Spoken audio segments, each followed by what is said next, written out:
A'udzu billahi minasyaitonir rajim. Bismillahirrahmanirrahim. Alhamdulillah rabbil alamin. Bismillah wassalatu wassalamu ala Rasulillah. Assalamualaikum warahmatullahi wabarakatuh. Magandang umaga po sa inyo mga kapatid. Katatapos po ng ating padyar. Allahu Akbar.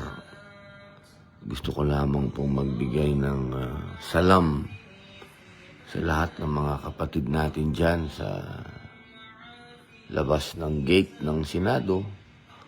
Mga kapatid nating Muslim na katatapos din magsala ng padyar na nagtitiis dyan sa labas. Buong magdamag, umaga, tanghali na napakainit, hapon hanggang gabi. Allahu Akbar. Maraming salamat mga kapatid sa inyong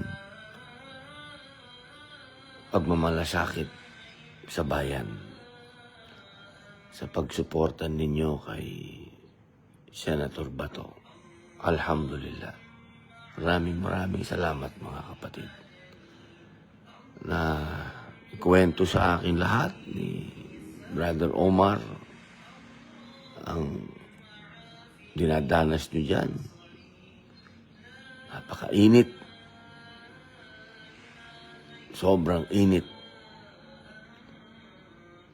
Alhamdulillah, maraming salamat sa mga nagpapadala ng tubig.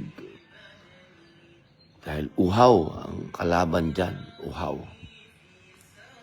At sa mga nagpapadala din ng pagkain, alhamdulillah, na laging may pagkain para sa mga Muslim. Maraming salamat sa inyo mga kababayan. Ang inyong malasakit sa bayan, ang inyong pinapakitang pagmamahal sa bayan. Allahu Akbar.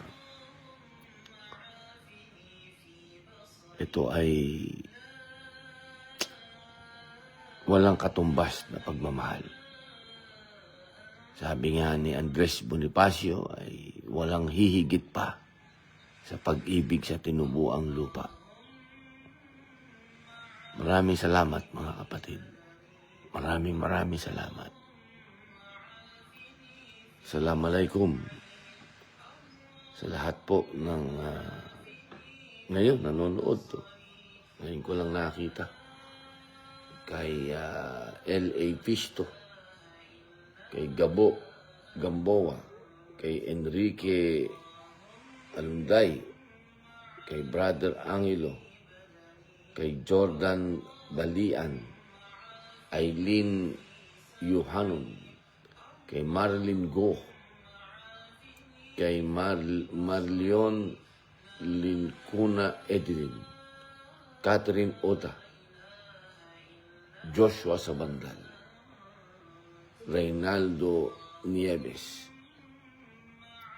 Sa inyo pong lahat, mga mahal kong kababayan, maraming salamat. At sa mga Muslim na isama niyo po lagi sa dua po ninyo